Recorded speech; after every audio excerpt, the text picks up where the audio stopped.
ಜೈ ಮಂಗಲಂ ಜೈ ನಮಃ ಪಾರ್ವತಿ ಶಿವ ಹರ ಹರ ಮಹಾದೇವ.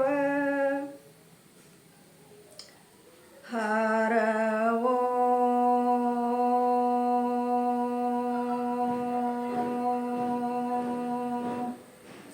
ಗುರುರ್ ಬ್ರಹ್ಮ ಗುರುರ್ ವಿಷ್ಣು ಗುರುದೇವೋ ಮಹೇಶ್ವರ ಗುರವೇ ಸಾಕ್ಷಾತ್ ಪರಬ್ರಹ್ಮ ತಸ್ಮೈ ಶ್ರೀ ಗುರವೇ ನಮಃ.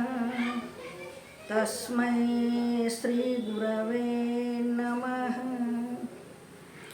ಪ್ರಾತಸ್ಮರಣೀಯರಾಗಿರುವ ಎನ್ನ ಸದ್ಗುರುಗಳ ಚರಣವನ್ನು ಹೃತ್ಕಮಲದಲ್ಲಿ ಧ್ಯಾನಿಸಿಕೊಂಡು ಅದ್ವೈತ ಸಾರ್ವಭೌಮ ಚಕ್ರವರ್ತಿ ಸಿದ್ಧಾರೂಢಪ್ಪನವರಿಗೂ ಅವರ ಕರಕಮಲ ಸಂಜಾತರಾದ ಮೌನಯೋಗಿ ಗುರುನಾಥಾರೂಢರಿಗೂ ದೀರ್ಘದಂಡ ನಮಸ್ಕಾರಗಳನ್ನು ಸಲ್ಲಿಸಿ, ಶ್ರೀಮನ್ನಿಜಗುಣ ಶಿವಯೋಗಿಗಳವರನ್ನು ಮೊದಲು ಮಾಡಿಕೊಂಡು ಶ್ರೀಕೃಷ್ಣ ಪರಮಾತ್ಮನನ್ನು, ಬಸವಾದಿ ಪ್ರಮತ್ತರನ್ನು ಮೊದಲು ಮಾಡಿಕೊಂಡು ಎಲ್ಲ ಋಷಿಮುನಿಗಳನ್ನು ಎನ್ನ ಮಸ್ತಕದ ಮೇಲೆ ಇರಿಸಿಕೊಂಡು ಆ ಪರಾತ್ಪರ ಪರಶಿವನ ಚೈತನ್ಯಕ್ಕೂ ಅನಂತ ನಮಸ್ಕಾರಗಳನ್ನು ಸಲ್ಲಿಸಿ, ಶಿವಸ್ವರೂಪಿಗಳೇ,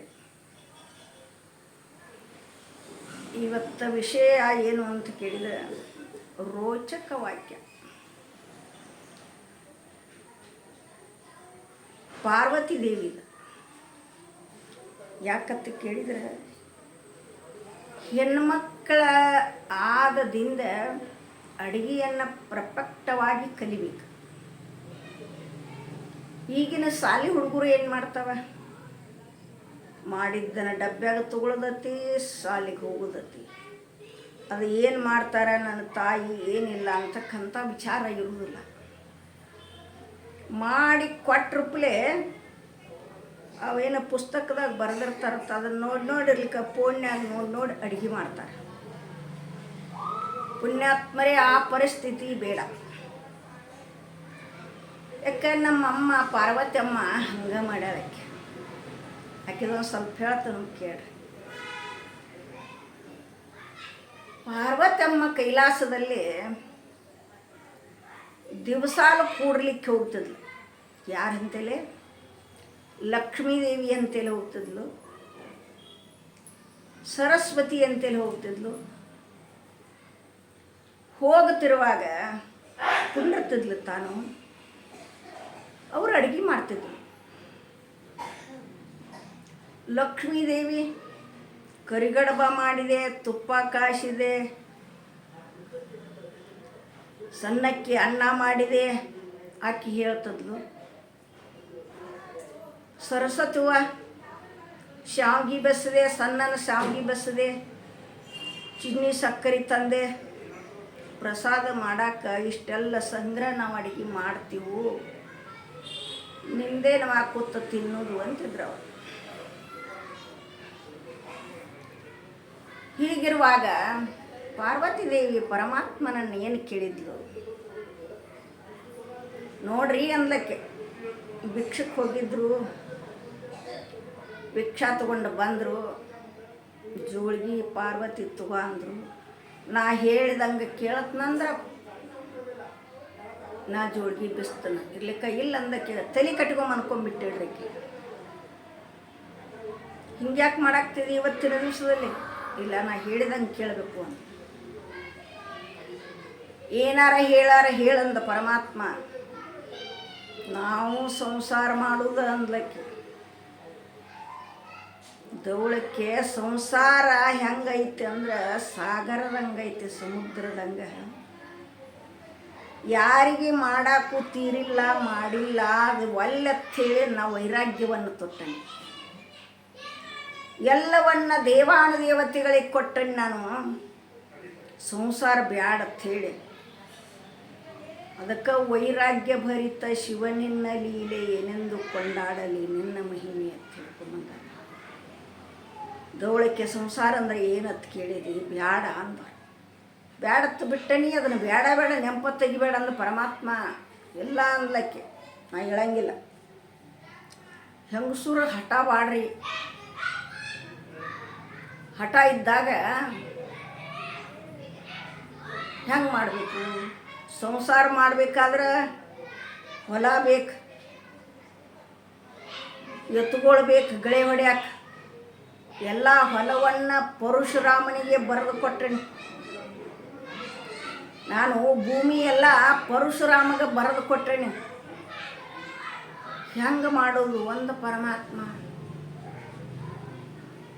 ಇನ್ನು ಹೆಂಡತಿ ಮಾತು ಕೇಳಕ್ಕೆ ಹೋಗೋದ ಹೊಳೆ ಕೊಡಪ್ಪ ಅಂಥೇಳಿ ವಾದ ಗಟ್ಟಿ ಜೀವ ಮಾಡಿ ಪರಮೇಶ್ವರ ನೋಡಪ್ಪ ಒಂದು ಸ್ವಲ್ಪ ಭೂಮಿ ಕೊಡು ನನಗೆ ಅಂದ ಪರಶುರಾಮನಿಗೆ. ಯಾರು ಬೇಡತ್ತಾರೋ ಯಪ್ಪ ನೀನ ಕೊಟ್ಟದಿ ನಿಂದ ಅತಿ ಇಳೆ ನಿಮ್ಮ ದಾನ ಬೆಳೆ ನಿಮ್ಮ ದಾನ ಸುಳಿದು ಬೀಸುವ ಗಾಳಿ ನಿಮ್ಮ ದಾನ ನಿಮ್ಮ ದಾನವನ್ನುಂಡು ಅಣ್ಯರ ಹೊಗಳುವ ಪುಣ್ಯ ಮಾನವರನ್ನು ಏನೆಂಬಿ ರಾಮನಾಥ ಅಂಥೇಳಿ ಹಿಡ್ಕೊಂಬಂದಾರ ಭಗವಂತ. ಎಷ್ಟು ತುಗೋತಿ ತುಗೋ ನಿನ್ನ ಹೊಲಾನ ಐತಿ ಅಲ್ಲ. ಇದು ಒಂದು ಸುದ್ದಾತ್ರಿ. ಪರಮಾತ್ಮನಿಗೆ ವಾಣೇನ ಮುದಿ ಎತ್ತು, ಇನ್ನೊಂದು ಎತ್ತು ಬೇಕಲ್ಲ. ಒಂದು ಎತ್ತಿನ ಮೇಲೆ ಅಡ್ಡಾಡವ ಪಾರ್ವತಿಯನ್ನು ಕರ್ಕೊಂಡ. ಅವಾಗೇನು ಕಾರ್ ಗಾಡಿಯೇನೋ ವಿಮಾನೋ ಏನೈತಿ ಪರಮಾತ್ಮನಿಗೆ. ಈಗೆಲ್ಲ ಆಗ್ಯಾವ್ರಿ ಅಂದಾಗ ಇನ್ನೊಂದು ಎತ್ತು ಬೇಕಾತು. ಎಲ್ಲಿಗೆ ಹೋದಂದ್ರೆ ಯಮಲೋಕಕ್ಕೆ ಹೋದ. ಯಮಲೋಕಕ್ಕೆ ಹೋಗಿ ಯಮರಾಜನ ಕೇಳ್ತಾನೆ, ನೋಡಪ್ಪ ಒಂದಿಷ್ಟು ನಿಂದಟ್ಟ ಕ್ವಾಣ ಕೊಡು ನನಗೆ ಅಂದ. ಯಮರಾಜ ಹಣೀನಿ ಬಡ್ಕೊಂಡ್ರಿ. ಯಾಕೋ ಯಪ್ಪ ನಿನಗೆ ಕ್ವಾಣ ಅಂದವ. ಹೆಂಗೆ ಬೇಕಾಗಿತ್ತಪ್ಪ ಗಳಿ ಮಾಡಕ್ಕೆ. ಯಾರು ಬೇಡತ್ತಾರೋ ಯಪ್ಪ ಈ ಭೂಲೋಕದೊಳಗೇನು ನನಗೆ ಎಲ್ಲರೂ ತಲೆ ಹೋಗಿ ಹೋಗಿ ಹೋಗಿ ಬ್ಯಾಸರ ಬಂದತಿ. ಒಂದಿಷ್ಟು ರೆಸ್ಟ್ ತಗೋತೀನಿ ನಾನು. ಓಯಪ್ಪ ಹಿಡಿದು ಸೊಯ್ತಿ ಒಯ್ಯಂದ ಪರಮಾತ್ಮ ಯಮರಾಜ. ತಗೊಂಡು ಬಂದ್ರಿ. ಇನ್ನು ಮತ್ತು ಸಂಸಾರ ಮಾಡಬೇಕಾದ್ರೆ ಹೊಲದಾಗ ಬೆಳೆ ಬಂದಾಗ ಆಗ ತಿನ್ನೋದು, ಆಗ ಸಂಸಾರ ಶುರು ಆಕತಿ. ಗಳೆ ಹೊಡಿಬೇಕಲ್ಲ. ಕುಡ ಹತ್ತಿರ್ತದ್ದು, ಹರಗಾಕ ಕುಡ ಬೇಕು. ಅದಕ್ಕೆ ಮಿನಿ ಹತ್ತಿರ್ತದ್ದು. ಹಿಂಗೆ ಗಂಟು ಹಾಕು ಮಿನಿ ಬೇಕು. ಹೆಂಗೆ ಮಾಡಬೇಕು? ಒಂದು ಕ್ವಾಣ ಒಂದು ಎತ್ತ ತೊಗೊಂಡು ಹೊಲಕ್ಕೆ ಹೋದ. ಹಿಟ್ಟಿನ ಭಿಕ್ಷೆ ಮಾಡ್ಕೊಂಡು ಬಂದಿದ್ದ. ಪಾರ್ವತಿ ಬರಗುಡ್ದು ಅಂದ್ರೆ ಅಡುಗೆ ಮಾಡ, ನಾನು ಹೊಲಕ್ಕೆ ಹೋಗಿ ಗಳೆ ಮಾಡ್ಕೊಂಬರ್ತೀನಿ ಮತ್ತೆ ಹೇಳಿದೆ.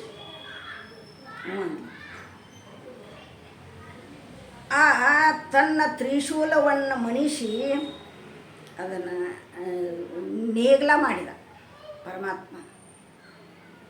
ಮಿನಿ ಬೇಕಲ್ಲ, ಅದನ್ನು ಮಾಡಿದ. ಹಿಂಗೆ ಕಟ್ಟಾಕ ಮಿನಿ ಬೇಕಲ್ಲ. ಆದಿಶೇಷನ ಕೊಳ್ಳಂದು ತಕ್ಕೊಂಡು ಹಾಕಿ ಬಿಗದ. ಬಿಸಿಲಿಗೆ ಆದಿಶೇಷ ಏನು ಮಾಡ್ತದಂದ್ರೆ ಬ್ಯಾಸಿಗೆ ಬಿಸಿಲ ಬಾಯಿ ಕೆಸರು ಉಚ್ಚಿಬಿಡ್ತದ. ಏನು ಮಾಡಿದರೂ ಒಂದು ಗೇನ ಗಳೆ ಆಗಲಿಲ್ಲ. ಒಂದು ಗೇನು ಗಳೆ ಆಗಲಿಲ್ಲ. ಬಾರ ಎರಡರ ತನ ಮಾಡಿದ್ರೆ ರೀ ಒಂದು ಗೇನು ಗಳೆ ಆಗಲಿಲ್ಲ. ಮಿನಿ ಹಿಂಗೆ ಬಿಗಿದತ್ತಿ ಬಿಗಿ ಬಿಡ್ದ. ಆದಿಶೇಷ ಬಿಚ್ಕೊಳವ. ಹೆಂಗೆ ಮಾಡೋದು? ಪಾರ್ವತಿ ದೇವಿಗೆ ಅಡುಗೆ ಮಾಡತ್ ಹೇಳಿದ್ದಲ್ಲ, ಈಕಿ ಭಿಕ್ಷಾ ತಂದದ್ದನ್ನು ತಿಂದ ಡುಶ್ಶತ್ತು ಮನ್ಕೊಂಡು ಹೆಣ್ಮಗಳಿಗೆ ಪಾರ್ವತಿ ಅಡುಗೆ ಮಾಡಿದಕ್ಕೆಲ್ಲ. ಯಾಕೆ ಭಿಕ್ಷಕದಾಗ ಕಜ್ಜದಾಗ ಎಲ್ಲ ಬರ್ತಿತ್ತು. ಯಾರು ಏನು ಮಾಡ್ತಾರೋ ಅದನ್ನು ನೀಡ್ತಿದ್ರು, ಕೊಡ್ತಿದ್ರು. ತಿಂದ ಗಂಭೀರವಾಗಿದ್ಲು. ಹಿಟ್ಟ ಏನು ಗಟ್ಟಿನಾದಬೇಕೋ ಏನು ಅಳಕನಾದಬೇಕೋ ಗೊತ್ತಿಲ್ಲ. ಉರಿ ಹಚ್ಚೋದು ಗೊತ್ತಿಲ್ಲ. ತೆವಿ ದಬ್ಬಿಡಬೇಕು ಹಂಗ ತಡಬೇಕು ಅನ್ನೋದು ಗೊತ್ತಿಲ್ಲ. ನಾತ್ತದ್ಲು ಗಟ್ಟಿ ಹಾಕಿತ್ತು, ಹಿಟ್ಟು ಹಾಕಿನ ಅದನ್ನು ಮನಗಂಡ ನೀರು ಹಾಕೋಣ ಹಳ್ಳಕ್ಕೆ ಹಾಕಿತ್ತು. ಒಂದು ರೊಟ್ಟಿ ಕಿವಾಗಲಿಲ್ಲ. ಉರಿ ಹಚ್ಚಾಕ ಹೋಗಿ ಚಿಪ್ಪಾಡಿ ಜಗಳ ತಂದು ಮುಗಿನ್ಯಾಗ ಸುಂಬಳ ಕಣ್ಣಾಗ ನೀರು ಮಸಿ ಎಲ್ಲ ಬಡ್ಕೊಂಡು ಹಿಟ್ಟು ಒಂದು ರೊಟ್ಟಿ ಮಾಡಾಕ ಬರಲಿಲ್ಲರಿ. ವಾರ 2 ಆತು. ಪರಮಾತ್ಮ ಹಸದು ಬಂದ ಒಂದು ಗೇನುಗಳೇ ಅವಂದಾಗಲಿಲ್ಲ. ಈಕಿದು ಒಂದು ರೊಟ್ಟಿ ಬೇಯಿಸೋದಾಗಲಿಲ್ಲ, ತಿನ್ನೋದು ಆಗಲಿಲ್ಲ. ಪಾರ್ವತಿ ಎತ್ತುವುದರಿದ ಪರಮಾತ್ಮ ಬಂದ್ಲ. ಹಿಂಗೆ ಮೈಯೆಲ್ಲ ಕೈಯೆಲ್ಲ ಹಿಟ್ಟು ಹಚ್ಕೊಂಡು ಮಸಿ ಹಚ್ಕೊಂಡು ಮಾರಿಗೆ ಇದೇನಿದು ಸ್ವರೂಪ ಅಂದ ಪರಮಾತ್ಮ. ರೊಟ್ಟಿ ಮಾಡಕ್ಕೆ ನನಗೆ ಬಂದಿಲ್ರಿ ಅಂತ. ನಂದು ಗಳೆ ಮುಂದೆ ಹೋಗಿಲ್ಲ, ಒಂದು ಗೇನು ಗಳೆ ನಂದು ಆಗಿಲ್ಲ, ನಿನಗೆ ರೊಟ್ಟಿ ಬಂದಿಲ್ಲ. ಯಾಕೆ ಭಿಕ್ಷಾ ಬೇಡಿದ್ದನ್ನು ತಂದು ಊಟ ಮಾಡಿ ಕೂತಕ್ಕಿ ನೀನು? ನಿನಗೆ ಹೆಂಗೆ ರೊಟ್ಟಿ ಬರ್ತಾವೆ ಮಾಡಕ್ಕೆ? ಅದಕ್ಕೆ ಇದೆಲ್ಲ ಬ್ಯಾಡ ಅಂಥೇಳಿ ನಾನು ವೈರಾಗ್ಯ ಭರಿತನಾಗಿದ್ದೇನೆ ಪಾರ್ವತಿ ಅಂದ. ವೈರಾಗ್ಯ ಭರಿತ ಶಿವನಿನ್ನ ಲೀಲೆ, ವೈರಾಗ್ಯ ಭರಿತ ಶಿವನಿನ್ನ ಲೀಲೆ, ಏನೆಂದು ಕೊಂಡಾಡಲಿ ನಿನ್ನ ಮಹಿಮೆ, ಏನೆಂದು ಕೊಂಡಾಡಲಿ. ನೋಡ್ರಿ, ಪರಮಾತ್ಮ ವೈರಾಗ್ಯವನ್ನು ತೊಟ್ಟ ಸಂಸಾರ ಬೇಡ ಅಂಥೇಳಿ. ಅಕ್ಕನು ಏನು ಹೇಳಿದ್ಲು? ಅಕ್ಕಿ ವೈರಾಗ್ಯ.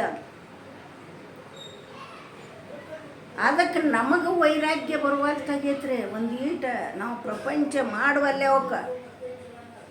ನೀವು 10 ಒಟ್ಟು ಪ್ರಪಂಚ ಮಾಡ್ರಿ, ಆದ್ರೆ ವೈರಾಗ್ಯ ಒಂದಿಟ್ಟು ನಿಮಗೂ ಬೇಕು. ಈ ವೈರಾಗ್ಯ ಬತ್ತಪ್ಪ ಅಂತಂದ್ರೆ ವಿವೇಕ ವೈರಾಗ್ಯ ಸಮಾಧಿ ಸಿದ್ಧ ಸಂಪತ್ತಿ ತಾಮ ಬರ್ತಾವ ಹಿಂಬಾಲ ಬೆನ್ನತ್ತೆ. ಶಮ ಅಂದ್ರೆ ಮನುಷ್ಯನ ನಿಗ್ರಹ, ದಮ, ಶ್ರದ್ಧಾ ಬರ್ತೈತೆ, ಸಮಾಧಾನ ಬರ್ತೈತೆ, ಇವೆಲ್ಲ ಬರ್ತಾವು. ಅದಕ್ಕಾಗಿ ಸಂಸಾರವನ್ನು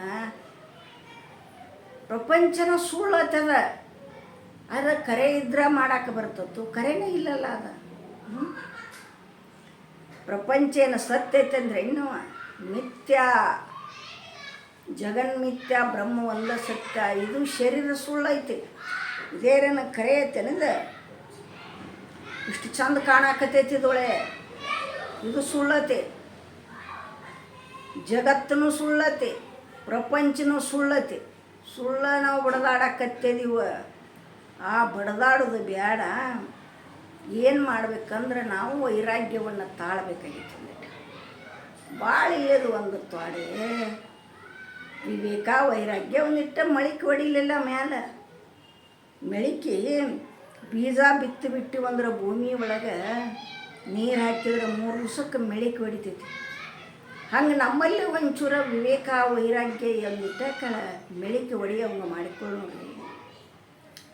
ಅದಕ್ಕೆ ಪರಮಾತ್ಮ ಏನು ಮಾಡಿದ? ಅದಕ್ಕೆ ಸಂಸಾರ ಬೇಡ ಅಂತ ಹೇಳಿದ್ದ. ಪಾರ್ವತಿಗೆ ಸಂಸಾರದ ತಿಳಿತಕಿ ಮರ್ಮ ನಮಗೇನಾದರೂ ತಿಳಿವಲ್ತಾಗೈತಿ. ನಾವು ಒಂಚೂರು ಗುರುಗಳ ತಲೆ ಹೋಗಿ ತಿಳ್ಕೊಂಡು ತೊದಲು ನುಡಿಯನ್ನು ಸದ್ಗುರುನಾಥನ ಪಾದಕ್ಕಿಟ್ಟ ಮುಗಿಸ್ತಾ ಇದ್ದೇನೆ. ತತ್ ಸತ್ಪರ ಬ್ರಹ್ಮಣೇ ನಮಃ.